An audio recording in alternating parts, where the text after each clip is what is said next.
قل لعبادي الذين آمنوا يقيموا الصلاة وينفقوا مما رزقناهم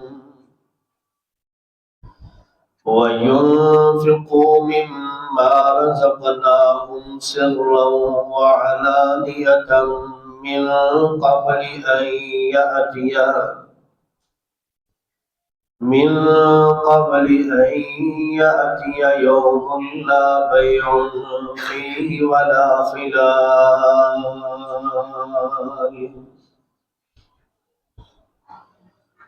أو كما قال النبي صلى الله عليه وآله وسلم صلوا كما رأيتموني أصلي رواه البخاری۔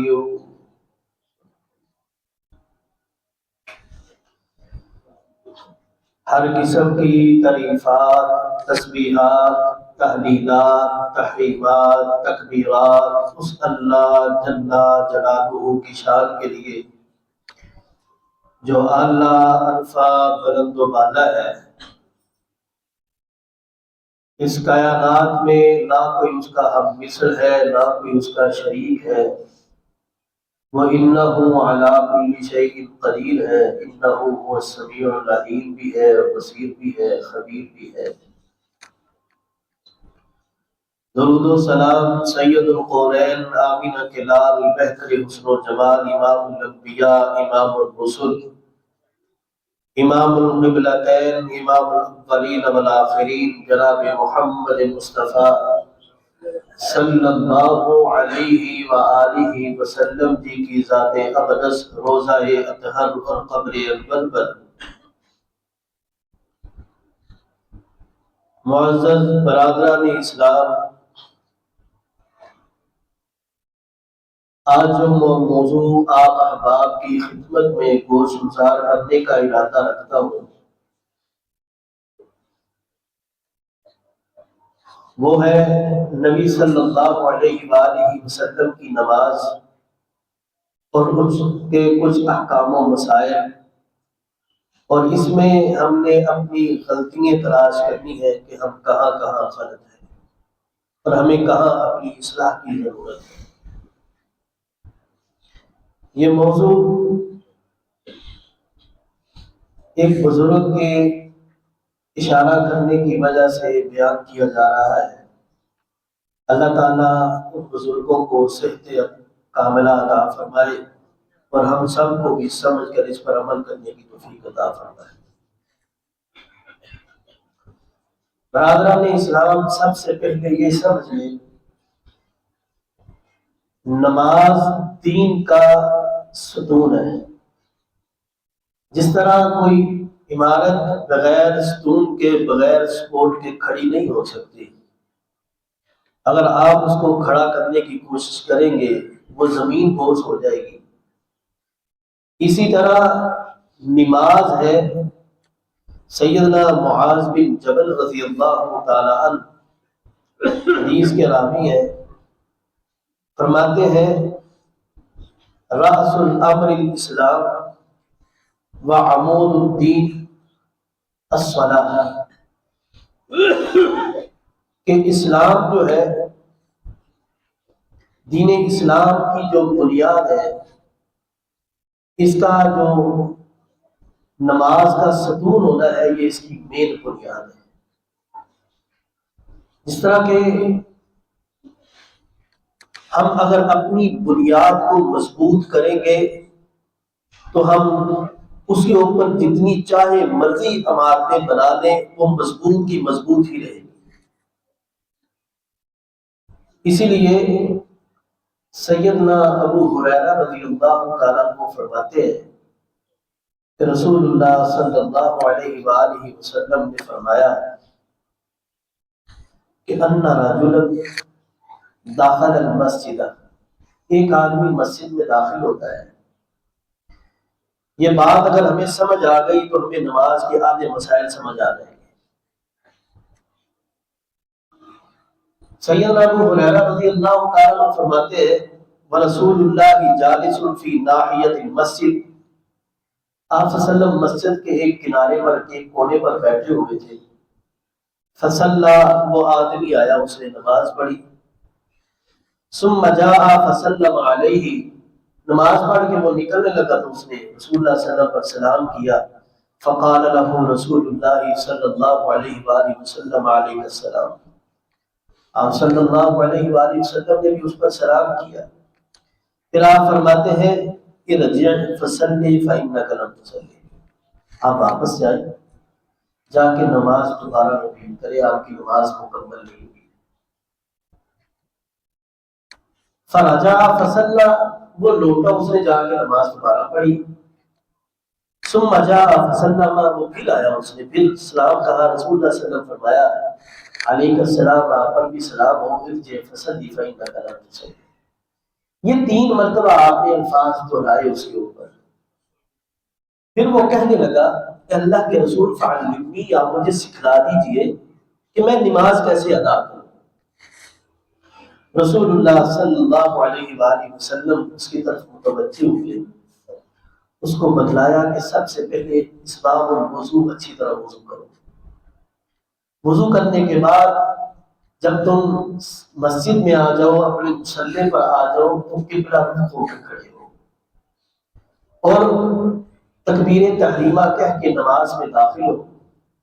قیام کرو، قیام میں پھر قرات کرو، جو قرآن سے میسر ہو وہاں سے تم تلاوت کرو. پھر اپنا رکوع مکمل کرو، پھر رکوع سے کھڑے ہو تو وہاں آپ اچھی طرح قیام کریں، یعنی ہر جوڑ ایک جوڑ پر آ جائے. اس کے بعد پھر آپ رکوع سجدے میں چلے جائیں، اپنے سجدے کو اچھی طرح کریں، وہاں سے اٹھ کے آپ بیٹھیں. تو پھر آپ دوسرے سجدے کے لیے جائیں، تو آپ پھر آخری قعد، آخری تشہد پڑھیں اور پھر سلام پھیریں. یعنی آپ صلی اللہ علیہ وآلہ وسلم نے اس کو مکمل نماز سکھلا دی. اب اس حدیث سے ہمیں کیا اخذ کرنا چاہیے، ہمیں کیا سمجھنا چاہیے؟ کیا جو رسول اللہ صلی اللہ علیہ وسلم نے اس آدمی کو بار بار لوٹنے کا حکم دیا ہے، نماز رپیٹ کرنے کا حکم دیا ہے، اس کا سبب کیا تھا؟ وہ سبب یہی تھا کہ وہ نہ رکوع کو پورا کر رہا تھا، نہ سجدے کو پورا کر رہا تھا، نہ نماز کے جو ارکان تھے اس کا مکمل خیال کر رہا تھا. رسول اللہ صلی اللہ علیہ وآلہ وسلم نے اسے فرمایا کہ ہر ایک چیز کے اندر ٹھہراؤ لاؤ، اطمینان، مطمئن ہو کے نماز پڑھو. اگر اب ہم اس حدیث کو سامنے رکھیں جو کہ بخاری کی ہے، اور ہم اس کے مطابق اگر نماز نہ ادا کریں تو اس کا مطلب یہ ہے کہ وہ نمازیں ہمارے منہ پر دے مار دی جائیں گی. اسی لیے نبی صلی اللہ علیہ وسلم نے فرمایا صلوا کما رأیتمونی اصلی، تم نماز ایسے پڑھو جیسے مجھے پڑھتے ہوئے دیکھا ہے. تو ہم نماز ابھی تک کیسے پڑھتے ہیں؟ جیسے میرا ابا پڑھتا ہے، جیسے میرا دادا پڑھتا ہے، میرا چچا پڑھتا ہے، میرا تایا پڑھتا ہے، میرے عزیز و اقارب پڑھتے ہیں، میں ان کو فالو کر کے نماز پڑھتا ہوں. بہت کم لوگ ہیں جو نبی صلی اللہ علیہ وآلہ وسلم کی نماز کو فالو کرتے ہیں، سیکھتے ہیں، پھر اس کو پڑھتے ہیں. بہت کم لوگ ہیں، اور جو پڑھتے ہیں ان پر تبصرے بھی کیے جاتے ہیں، سب کچھ کیا جاتا ہے. اس سے بھی ہم بخوبی سے آگاہ ہیں، ہمیں علم ہے اس چیز کا بھی. لیکن بات یہی ہے کہ جو نبی صلی اللہ علیہ وآلہ وسلم کا فرمان اور ایک عام انسان کی بات اور عادات، اس سے کہیں اوپر نبی صلی اللہ علیہ وآلہ وسلم کی بات ہے. اور ہمیں اس بات کو فالو کرنا چاہیے، اس بات کو دیکھنا چاہیے جو نبی صلی اللہ علیہ وآلہ وسلم نے حکم کیا ہے. تو برادران اسلام، اب ہم نماز پڑھنے آگے ہمیں اپنا ٹھہراؤ لانا چاہیے. اب اس سے جو بڑی بات ہے وہ یہ ہے کہ اگر ہم جماعت کے اندر داخل ہوتے ہیں، جماعت بڑی فضیلت ہے. حدیث میں نبی صلی اللہ علیہ وآلہ وسلم نے فرمایا جو جماعت نماز ادا کرتا ہے اس کو 27 نمازوں کا ثواب عطا کیا جاتا ہے. ایک حدیث میں 25 کا ذکر آتا ہے. اب نماز میں ہم داخل ہوتے ہیں، ہمیں حکم ہے کہ ہم ہر ایک چیز کا خیال رکھیں، اور اس کے ساتھ ساتھ ہمیں جو سب سے بہترین چیز کا خیال کرنا چاہیے وہ کیا ہے؟ صفوں کا سیدھا کرنا. آپ جب ان احادیث کو اسٹڈی کریں گے نا، آپ کو علم ہوگا کہ رسول اللہ صلی اللہ علیہ وآلہ وسلم نے اس پر کتنا زور دیا ہے. آپ صلی اللہ علیہ وآلہ وسلم نے صفوں کا سیدھا کرنا فرض قرار دیا ہے. ہمیں خیال ہی نہیں، کوئی ادھر جا رہا ہے، کسی کا پاؤں آگے ہے، کسی کا پاؤں پیچھے ہے، کسی کا پاؤں ترچھا ہے، ہمیں علم ہی نہیں ہے اس چیز کا. کیوں کہ جب کوئی ہمیں بتائے گا تو ہم اسے کہیں گے چل چل تو اپنی نماز پڑھ. تو برادران اسلام، دین میرا اور آپ کا نہیں ہے. دین رسول اللہ صلی اللہ علیہ وآلہ وسلم کی اتباع کرنے کا نام ہے، ان کی فرما برداری کرنے کا نام ہے. میں حدیث پڑھ رہا تھا، اسٹڈی کے دوران رسول اللہ صلی اللہ علیہ وآلہ وسلم فرماتے ہیں صفوا صفوفکم، اپنی صفوں کو سیدھا کرو. کیوں؟ فإن تسویۃ الصفوف فی الصلاۃ من اقامۃ الصلاۃ، صفوں کا سیدھا کرنا نماز کے حصہ ہے. یہ بخاری کی حدیث ہے. ایک روایت میں نبی صلی اللہ علیہ وآلہ وسلم فرماتے ہیں من تمام الصلاۃ، نماز کی صفوں کا سیدھا کرنا یہ نماز کی تکمیل ہے. صفوں کا سیدھا کرنا، ان کی فضیلت رسول اللہ صلی اللہ علیہ وآلہ وسلم فرماتے ہیں ان اللہ وملائکتہ، بے شک اللہ تعالیٰ اور اس کے فرشتے یصلون علی الذین یصلون الصلاۃ، ان لوگوں پر رحمتیں نازل کرتے ہیں جو جماعت کے اندر، نماز کے اندر اپنی صفوں کو سیدھا کرتے ہیں، جو مل کے کھڑے ہوتے ہیں. ایک روایت میں نبی صلی اللہ علیہ وآلہ وسلم فرماتے ہیں کہ من وصل صفا وصلہ اللہ، جو صفوں کو ملاتا ہے اللہ تعالیٰ اس کو اپنے ساتھ ملا لیتا ہے. ومن قطع صفا قطعہ اللہ، جو صف کو توڑتا ہے، خلاف رکھتا ہے، اللہ تعالیٰ اس کے ساتھ اپنے تعلقات کو توڑ لیتا ہے. ایک روایت میں بخاری کی کتاب الادب میں امام بخاری اس حدیث کو لائے، آپ صلی اللہ علیہ وآلہ وسلم فرماتے ہیں جو صفوں کے اندر فرق رکھتے ہیں، خلاف رکھتے ہیں، اللہ تعالیٰ ان کے اندر اختلافات کو پیدا کر دیتا ہے. دیکھو ہے نہیں ہے ہمارے درمیان اختلاف ہے کہ نہیں؟ اس کا سبب جب ہم اپنی من مرضی کریں گے پھر یہ چیزیں سامنے آئیں گی. جب ہم رسول اللہ صلی اللہ علیہ وسلم کو فالو کریں گے، اس کا مطلب ہے کہ جو صفوں کو ملاتا ہے اللہ دلوں کو ملاتا ہے. صفوں کا ملانا دل سے نفرت کو ختم کرتا ہے. اب ملانے کا حکم کیا ہے؟ آپ صلی اللہ علیہ وآلہ وسلم فرماتے ہیں کہ اپنے وجود کے حساب سے اپنے پاؤں کھولو. جس طرح آپ کے شولڈر ہے اس کے مطابق اپنے قدموں کو رکھو، اور پاؤں ہمیشہ ایڑی کی طرف سے ملایا جاتا ہے، انگلیوں کی طرف سے نہیں ملایا جاتا. پاؤں چھوٹا بڑا بھی تو ہوتا ہے، اس لیے رسول اللہ صلی اللہ علیہ وسلم نے ہمیں ایڑی کے ساتھ ایڑی ملانے کا حکم دیا ہے. اور جب ایڑی کے ساتھ ایڑی ملے گی، شولڈر کے ساتھ شولڈر خود بخود مل جائے گا. اس میں بھی لوگ احادیث کا تمسخر و مذاق اڑاتے ہیں. میں وہ بات بیان نہیں کرنا چاہتا کسی کی دل آزاری نہ ہو، لیکن ہم سب کو علم ہے کہ آج کیا بات کی جاتی ہے. رسول اللہ صلی اللہ علیہ وآلہ وسلم کی بات کو سامنے رکھتے ہوئے میں بات یہی کہوں گا کہ رسول اللہ صلی اللہ علیہ وسلم کا فرمان ہمارے لیے سب سے عالی شان ہے، اس کے اوپر کسی کی بات نہیں ہے. امام اقوال تابعین، تبع تابعین، صحابہ بعد میں ہیں، رسول اللہ صلی اللہ علیہ وسلم کی بات سب سے اوپر ہے، اس کو فالو کیجیے. صفوں کے درست ہونے کے بعد اب ہمیں جس چیز کا خیال رکھنا چاہیے وہ یہ ہے کہ قناعت. سیدنا عبادہ بن صامت رضی اللہ تعالیٰ عنہ، یہ وہی بات میں کرنے لگا ہوں کہ جب صفوں کے اندر دراریں ہوں گی پھر اختلافات ہوں گے. آپ نے اس بات کو سمجھنا ہے. رسول اللہ صلی اللہ علیہ وسلم فرماتے ہیں لا صلاۃ لمن لم یقرأ بفاتحۃ الکتاب، جو نماز کے اندر سورہ فاتحہ کو نہیں پڑھتا اس کی جماعت نماز نہیں ہے. اچھا، اس میں ہم بیان کیا کرتے ہیں کہ وہ جی امام کی قرات ہم کو کفایت کر جاتی ہے. چلے جی مان لیا امام کی قرات آپ کو کفایت کر جاتی ہے، مان لیا آپ کی بات کو ہم نے فوقیت دے دی کہ امام نے سورہ فاتحہ پڑھ لی ہے. اب مجھے بتاؤ رکوع کی دعائیں امام پڑھے گا وہ آپ کو کفایت کرے گی؟ سجدے کی دعائیں امام پڑھے گا وہ آپ کو کفایت کرے گی؟ بتلائیے. وہاں بھی پھر امام کے اوپر چھوڑے نا بھائی. ہمارا امام رکوع کے اندر بھی قیام اور دعائیں پڑھ رہا ہے, سجدے میں بھی پڑھ رہا ہے, سارا کچھ وہ کر رہا ہے, اور یہ مکمل نماز امام ہی ہماری طرف سے پڑھ رہا ہے. تو پھر بات سمجھ میں آتی ہے, چل بھی امام نے جیسے اپنی ذمہ داری چھٹی ہے, امام جانے تھے نماز جانے, اسی پیچھے آ کے گونگے بہرے سم بکم لوگ کے بل کی صرف قانون. بات سمجھ آتی ہے. تو جب ہم اپنی اپنی دعائیں پڑھ رہے ہیں تو سورۃ فاتحہ پڑھتے ہوئے ہمیں کیا مسئلہ ہے, حرج کیا ہے, جس کے متعلق واضح رسول اللہ صلی اللہ علیہ وسلم کی حدیث ہے.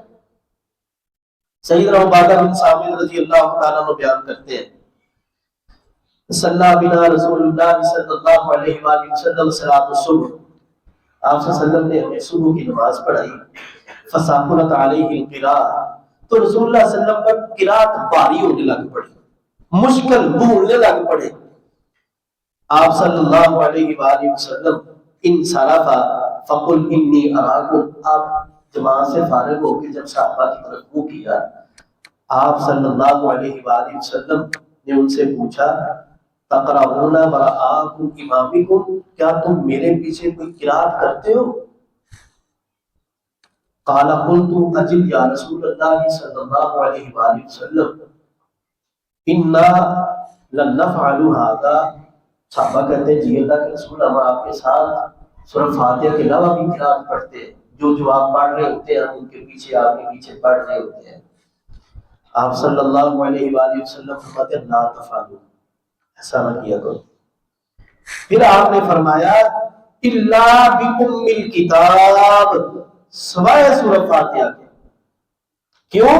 آپ نے فرمایا فإنه لا صلاة لمن لم يقرأ بها, جو اس کو نہیں پڑھتا اس کی نماز نہیں ہوتی, نہیں ہوتی, نہیں ہوتی. اب اس حدیث میں ہم نے کیا چیز اخذ کی, سمجھے کیا ہے؟ ایک کہ سورۃ فاتحہ کے علاوہ جب امام قرات کر رہا ہو ہم نے اس کے پیچھے نہیں پڑھنا. جب ہم پڑھیں گے وہ امام پر بھاری ہوگا, امام بھولے گا, اس لیے رسول اللہ صلی اللہ علیہ وسلم نے فرمایا ایسا نہ کرو. سوائے سورہ فاتحہ کے ہمیں اب حکم ہے کہ ہم سورہ فاتحہ کو پڑھیں. اب ہم سورہ فاتحہ کو پڑھیں, اور سورہ فاتحہ کہاں کہاں پڑھی جا سکتی ہے؟ آپ امام کے سورہ فاتحہ پڑھنے سے پہلے بھی پڑھ سکتے ہیں, آپ امام کے ساتھ ساتھ بھی سورہ فاتحہ پڑھ سکتے ہیں, آپ دل میں بھی سورہ فاتحہ پڑھ سکتے ہیں. جہاں امام سانس لیتا ہے الحمدللہ رب العالمین, وہاں بھی آپ سورہ فاتحہ پڑھ سکتے ہیں. جیسے امام کہتا ہے الحمدللہ رب العالمین, سانس لیا آپ بھی پڑھ سکتے ہیں الحمدللہ رب العالمین. تو یہ چیز سمجھے بھائیوں, اپنی نمازوں کو ضائع نہ کریں. یہاں کھڑے ہونا اور یہ چیزیں آپ کے سامنے بیان کرنا یہ کوئی معمولی بات نہیں ہے. میں پوری اللہ رب العالمین کی توفیق اور اس کی برکت کے ساتھ آپ کے سامنے یہ چیزیں رکھ رہا ہوں. کسی کی نمازوں کو خراب کرنا, ضائع کرنا, اللہ معاف کرے, یہ کوئی بھی شوق سے ایسا کام نہیں کرتا. لیکن رسول اللہ صلی اللہ علیہ وسلم کی صحیح بات کا ہم تک پہنچ جانا اور پھر اس کے بعد اس پر عمل نہ کرنا, یہ حماقت ہے, یہ تکبر ہے. پھر یہ کہنا اچھا جی دیکھی جائے کہ یہ بڑی عمر پہ یہ میں تھوڑی سی تحقیق کرنا, پھر میں نے دیکھا نہ بولو کھوج کرنا تحقیق کرنا. جب فرمانے والی شان پہنچ چکا ہے پھر اس پر عمل نہیں ہے, اس کا مطلب ہے بھائی دال میں کچھ کالا ہے, بندہ تکبر کر رہا ہے, بتا رہا ہے کہ میں کوئی بڑی شے ہے. اللہ تعالیٰ فرماتے ہیں بھی تو بڑی چیز کوئی نہیں ہے. ٹھیک ہے میرے نبی کے سنت کے مطابق نماز پڑھے گا تو ابھی آگے اس کو قبول کروں گا, نہیں کرے گا تو ٹھیک ہے, پھر ٹکرے مارتا رہو, پھر وہ سال سے اوپر جائے گی نہیں. ہم اس کو شرف قبولیت عطا نہیں کریں. تو اس لیے ہمیں ان چیزوں کے اوپر خاصی توجہ دینے کی ضرورت ہے. آگے چلیے, فرض نماز ہو رہی ہوتی ہے, ہم سنتیں ادا کر رہے ہوتے ہیں. سب سے بڑی غلطی ہماری یہ ہے کہ ہم نے اس مسئلے کو ابھی تک سمجھا نہیں. عموماً یہ حرکات و سکنات فجر کے وقت کی جاتی ہیں.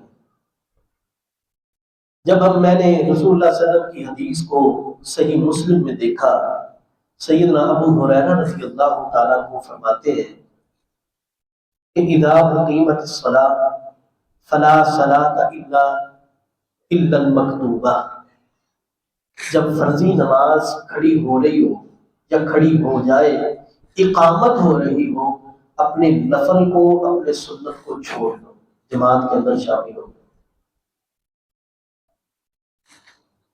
ہم وہ جماعت کھڑی ہوتی ہے، ہم آگے سنت ادا کر رہے ہوتے ہیں، وہ پھر کی ہوئے گا وہ سورج طلوع ہو جائے گا، پھر ہمیں وہاں بیٹھنا پڑے گا، سورج طلوع ہوگا تو پھر ہم اس کو سنت پڑھیں گے، یہ بڑا ٹائم لگے گا۔ رسول اللہ صلی اللہ علیہ وآلہ وسلم نے ایک مرتبہ، آپ کی سہولت دین آسان ہے، آسان مشکل کیتا ہے، رسول اللہ صلی اللہ علیہ وسلم نے ایک مرتبہ فجر کی نماز پڑھائی، ایک صحابی کھڑے ہوئے تو انہوں نے نماز شروع کر دی۔ آپ صلی اللہ علیہ وسلم فرماتے ہیں ابھی کیا بات ہے، فجر کی نماز 4 رکعتیں ہو گئی ہے؟ وہ فرماتے ہیں نہیں اللہ کے رسول، میری پہلے سنتیں رہ گئی تھی، وہ ادا کرنا۔ آپ صلی اللہ علیہ وسلم نے فرمایا ٹھیک ہے، اس کو عادت نہیں بنانا، اس کو عادت نہیں بنانا، اب تیری پہلی رہ گئی ہے تو پڑھ لے، وہاں تو یہ حکم نہیں ہے کہ سورج شروع ہوگا تو تب آپ نے پڑھ لی ہے۔ پر اس میں جو ایک چیز سمجھنے والی ہے وہ یہ ہے کہ ہم نے فرضوں کے اوپر سنت کو اہمیت دی ہے،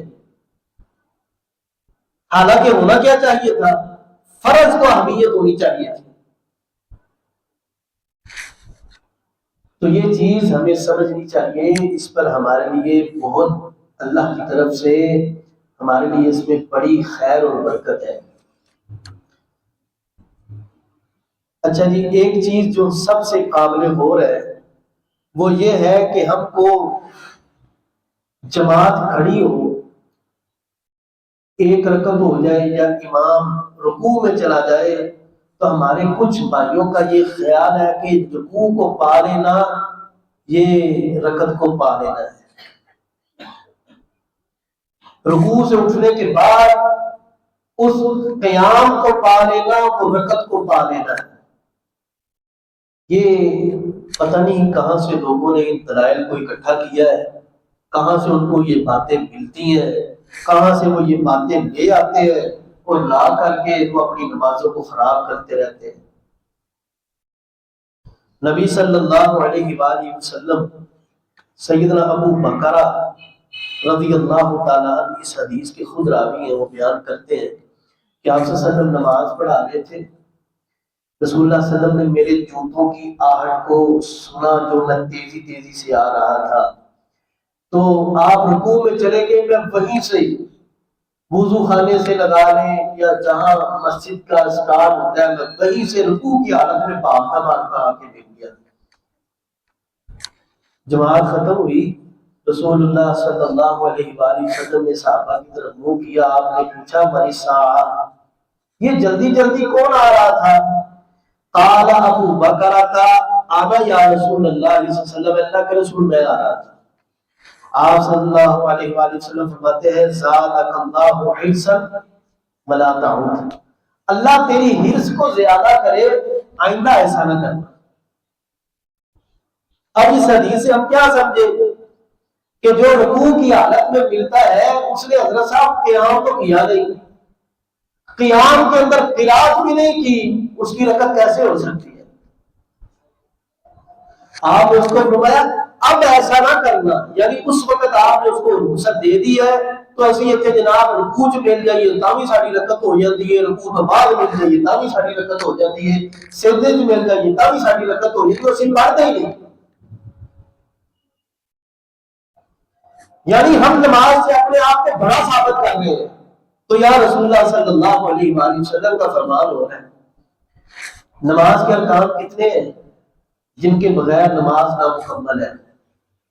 سب سے پہلے نیت ہے، نمبر 2 تکبیر تحریمہ ہے، نمبر 3 قیام ہے، نمبر 4 قیام کے اندر قرات ہے، نمبر 5 رکوع ہے، نمبر 6 رکوع کے بعد پھر قیام ہے، وہ اسی کر دینی اللہ حکم کر کے تے تھا سجدے چ ڈر نہیں نا اللہ خوف کا. وہ جب رسول اللہ صلی اللہ علیہ وآلہ وسلم نماز پڑھا رہے تھے تو ایک صحابی نے رکوع کے بعد ان کے یہ دعا پڑھی ربنا ولک الحمد حمدا کثیرا طیبا مبارکا فی. آپ صلی اللہ علیہ وآلہ وسلم فرماتے ہیں یہ کلمات کس نے کہے تھے؟ وہ صحابی کہتے ہیں اللہ کے رسول میں نے. آپ نے فرمایا ایک کم 40 فرشتے ان کلمات کو اٹھانے کے لیے آ گئے تھے. اللہ کسی پڑھ دی نہیں. 39 ملائکہ ان کلمات کو اٹھانے کے لیے آ گئے تھے. حضرت صاحب تو ہم اس کے اوپر کوئی توجہ کرتے نہیں ہے, کوئی کوشش ہی نہیں کرتے کہ ان کلمات کو بھی پڑھ لیا جائے. تو نمبر 7 سجدہ ہے, نمبر 8 آخری تشہد ہے, اور نمبر 9 سلام ہے. سلام تکبیر تحریمہ باقی ہر چیز کو حرام کر دیتی ہے. اس وقت نماز کے اندر آپ داخل ہو رہے ہوتے ہیں, اس کے اندر پھر کوئی کلام نہیں ہے, کوئی بات نہیں ہے, کسی کو اشارہ نہیں ہے, کسی کے ساتھ گفتگو نہیں ہے, دنیا کے ہر کام ختم. بندہ سرنڈر ہو کے اپنے سامنے کھڑا ہو جاتا ہے, یا اللہ میں تیرا قیدی بن کے کھڑا, میری عاجزی اور ان کی ساری دیکھ. اور جب بندہ سلام پھیرتا ہے تو اس وقت سارے کام حلال ہو جاتے ہیں. یہ 9 چیزیں ہیں, اگر اس کے اندر ایک میں بھی کمی کرتا ہے تو اس کی نماز باطل ہے. اگر کوئی انسان اگر ایک رکعت میں بھی سورہ فاتحہ نہیں پڑھتا, بعض محدثین نے لکھا اس کی مکمل نماز نہیں ہے, بعض لکھا ہے کہ اس کی وہ رکعت ہی نہیں ہے, وہ اس کو دوبارہ لٹانی پڑے گی. آخری بات, اور میں اپنی بات کو ختم کرتا ہوں, نمازی کے آگے سے گزرنے کا گناہ سب سے بڑی ہمارے اندر کمی کوتاہی گناہ یہ ہے. سلام پھرتا ہے ہر طرف, ہر مسجد میں دیکھنے لوگ بھاگتے ہیں جیسے ان کو کسی نے قید کر کے نہیں رکھا ہوا تھا. یہ قیدی تھے, جیسے ہی ان کو سلام پھیرا یہ قید خانے سے اب بھاگنے لگے ہیں. اب ان کو پتہ نہیں باہر کیا چیز نظر آ گئی ہے کہ جو اللہ کے گھر میں نظر نہیں آ رہی تھی. بخاری کی حدیث ہے, نبی صلی اللہ علیہ وآلہ وسلم فرماتے ہیں لو یعلم المار بین یدی المصلی بین یدی المصلی ماذا علیہ. اگر ایک نمازی یہ بات جان لے کہ نمازی کے آگے سے گزرنے کا گناہ کتنا ہے, لکان ان یقف 40 یوما, اگر اس کو وہاں ٹھہرنا 40 خیرا لہ ان یمر بین یدیہ, کہ وہ یہاں حدیث میں رسول اللہ صلی اللہ علیہ وسلم فرماتے ہیں, صحابی کہتے ہیں لا ادری, مجھے یہ شک ہوا ہے کہ آپ نے 40 یومن کا ہے, 40 شہرن کا ہے, 40 سنتن کا ہے. مجھے یہ شک ہوا ہے کہ آپ نے 40 دن کا کہا, 40 مہینوں کا کہا, یا 40 سال کا کہا ہے. کہ 40 سال, 40 مہینے یا 40 دن اس کو اس نمازی کے آگے کھڑا ہونا پڑے تو وہ کھڑا رہے, کبھی آگے سے نہ گزرے. کس قدر اس کا گناہ ہے, کہ کس قدر اس کی سخت وعید اللہ کے رسول نے بیان کی. تو ہم اس چیز کی پرواہ نہیں کرتے. آپ صلی اللہ علیہ وآلہ وسلم فرماتے ہیں جو نہیں رکتا آگے سے گزر جاتا ہے وہ شیطان ہے. ہم بھاگتے ہیں, 2 منٹ ہمارے اندر صبر نہیں ہے, تحمل نہیں ہے, برداشت نہیں ہے. تو یہ چیزیں ایسی ہیں جو ہم بوڑھے ہو چکے ہیں, ہمارے بالوں کے اندر سفیدی آ چکی ہے, ابھی تک ہمیں یہ نہیں سمجھ آ رہی کہ ہمارے ضروری نماز کے مسائل کون کون سے. کاروبار ان سے پوچھ لو, ایک الف کو لے کے یہ تک ساری ہسٹری بیان کریں گے, اتنے نفع ہے, اتنے نقصان ہے. اتنا کاروبار کرو گے اتنی پرافٹ ہوئے گی, اتنا کرو گے اتنی پرافٹ ہوئے گی. ڈالر سے کرو گے ان جو ہے گا, اپنی کرنسی کا یہ ہوئے گا, ساری ڈیٹیل ان کے پاس موجود ہوتی ہے. نماز کے متعلق ان سے پوچھ لو, سارے مولوی نے جو بیان کیتا سی, آپ کا مولوی نہیں ہے, یہاں رسول اللہ صلی اللہ علیہ وسلم کی بات ہے. رسول اللہ صلی اللہ علیہ وآلہ وسلم کی بات کو فالو کرو. کوئی بندہ کسی کے لیے نماز نہیں پڑھتا, اپنے لیے پڑھتا ہے. تو جب ہمارے اندر یہ بات پیدا ہو گئی نا، یہ ڈر پیدا ہو گیا کہ میں اپنی نماز اپنی افادیت کے لیے پڑھ رہا ہوں اور اس کا اجر میں نے اپنے رب سے لینا ہے، تو پھر انشاءاللہ سب کی نمازیں درست ہوں گی۔ تو جب ہم یہ دیکھیں گے نہیں جی نہیں، بس وقت صاف ہے، لوگ میرے آخر یار بندہ بڑا نمازی پنجے میرے مسجد جا گیا، پر انہیں نہیں پتا کہ پنجے میرے آ رہا ہے، بار بار ٹکرا ہے، زمین کے اتنے نشان پا دیتے ہیں، پر بندے کا کھڑی سو گیا۔ تو اس لیے حضرت صاحب کوشش کریں، بچیاں دے سکول واسطے بھی کوشش کرتے ہو نا، کیڑا سٹینڈرڈ دا سکول ہے اتنے داخل کراتے ہو کہ میرے بچے کی لائف بن جائے، اس کی زندگی بن جائے۔ تو جب اپنی باری آتی ہے تو دیکھا کہ کی کم کرتے ہو گے نماز کے اوپر، کبھی کوشش کر لو، اردو کے تقریباً ہر بندہ ہی پڑھ لیتا ہے، کبھی بخاری کی کتاب الصلاۃ نکال کے پڑھ لیا کرو، کبھی صحیح مسلم کی کتاب الصلاۃ پڑھ لیا کرو، سہاستا کا بڑا نام لیتے ہو، کبھی پڑھ لیا کرو اس پہ۔ علماء پر نہ چھوڑو، اپنی نماز ہم نے خود سیدھی کرنی ہے۔ علماء بھی انسان ہوتے ہیں، ان سے بھی غلطی ہو سکتی ہے، تو جب ہم اپنی اصلاح کریں گے تو پھر ہی ہماری نمازیں درست ہوں گی۔ تو سامعین کرام، وقت نے جس قدر مجھے اجازت دی، جس قدر میرے رب نے مجھے ہمت اور توفیق دی، میں جتنی اسٹڈی کر کے لا سکا اللہ کی توفیق سے آپ کے سامنے میں نے وہ مسائل رکھے۔ ان کا نماز خطبات جمعہ کے اندر بیان کرنا اس لیے ضروری ہے کہ لوگ کچھ بیٹھ جاتے ہیں، نماز کے بعد درس رکھو نا تو سارے بھاگ جاتے ہیں، پتہ نہیں کس میں صرف چند ایک لوگ بیٹھتے ہیں۔ تو جمعے سے انہوں نے پتا ہوتا ہے بھائی اتوں نماز پڑھیا بغیر ہٹنا نہیں۔ تو اگر یہ باتیں ہماری ذہن میں داخل ہو جائے، ہمیں ان کی سمجھ آ جائے، تو ہم اپنی نمازوں کو درست کر دیں۔ میں آخر میں پھر آپ سے یہی التجا کروں گا کہ برادران اسلام رسول اللہ صلی اللہ علیہ وسلم کی نماز کو فالو کریں۔ اس میں کوئی میں ایسی بات نہیں کر رہا کہ جی اور کنڈے سو کے چوکر اتجان یہ کیا ہو گیا، یہ کیا ہو گیا، ساری باتیں رسول اللہ صلی اللہ علیہ وسلم کی ہے۔ آپ ان کو پڑھ کے تو دیکھیں، اسٹڈی کر کے دیکھیں، اسٹڈی کیے بغیر کسی پر بہتان الزام تراشی نہیں کرنی چاہیے، کفر کا فتویٰ نہیں لگانا چاہیے۔ انسان کو اگر کسی چیز میں ڈاؤٹ ہو، اس کے متعلق تھوڑی سی پہلے آپ ریسرچ کریں، تحقیق کریں، تحقیق کا مادہ ہونا چاہیے انسان کے۔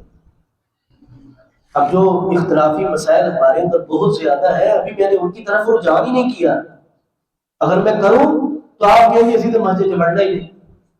تو اس لیے میں آپ سے یہی کہوں گا کہ وہ رسول اللہ صلی اللہ علیہ وسلم کی جو بات ہے اپنی صفوں کے اندر اتفاق، مل کے کھڑا ہونا، یہ پیدا کر لیں، اس سے محبت بھی بڑھے گی، نفرتیں ختم ہوں گی، ہمارے اندر اختلافات بھی ختم ہوں گے، ہمیں بات کی سمجھ آنا شروع ہو جائے گی۔ اپنی صفوں کو درست کریں، صفیں ہمیشہ ایڈی کی طرف سے سیدھی کیا کریں، صف کو دیکھیں کیسے چل رہی ہے، اس صف کے مطابق جو ہے وہ صفوں کو سیدھا کیا کریں۔ صحابی بیان کرتے ہیں رسول اللہ صلی اللہ علیہ وسلم ہماری صفیں ایسے سیدھی کیا کرتے تھے جیسے لوہار تیر کو سیدھا کرتا ہے۔ سیدنا عمر فاروق رضی اللہ عنہ تب تک جماعت نہیں کھڑی کیا کرتے تھے جب تک صفوں کے اندر داخل ہو کے وہ صفوں کو سیدھا نہیں کر دیا کرتے تھے۔ تو اسے بندہ کرے کہ کوئی اندر میں اس مذہب کو فالو کرتا ہوں، کوئی کہتا ہے اس مسلک کو فالو کرتا ہوں، کوئی کہتا ہے اس امام کو فالو کرتا ہوں، کوئی بہت کم ہے جو کہتے ہیں یار میں رسول اللہ صلی اللہ علیہ وسلم کو فالو کرتا ہوں، میرے نبی نے یہ کہا ہے، امام کی بات بات میں ہے، میرے رسول اللہ صلی اللہ علیہ وسلم کی بات ہے۔ تو اس لیے جب رسول اللہ صلی اللہ علیہ وسلم کی بات ہوگی نا پھر سارے مسئلے حل ہو جائیں گے، اختلافات ختم ہو جائیں گے، کیونکہ مجھے رب کا فرمان یہ یاد ہے وَاعْتَصِمُوا بِحَبْلِ اللَّهِ جَمِيعًا، اللہ کی رسی کو مضبوطی سے تھامو گے تو پھر یہ تفرقہ بازی ختم ہوگی، فرقہ واریت تب ختم ہوگی۔ اللہ تعالی ہمیں عمل کرنے کی، اپنی اصلاح کرنے کی توفیق عطا فرمائے۔ اللہ ہمیں اپنی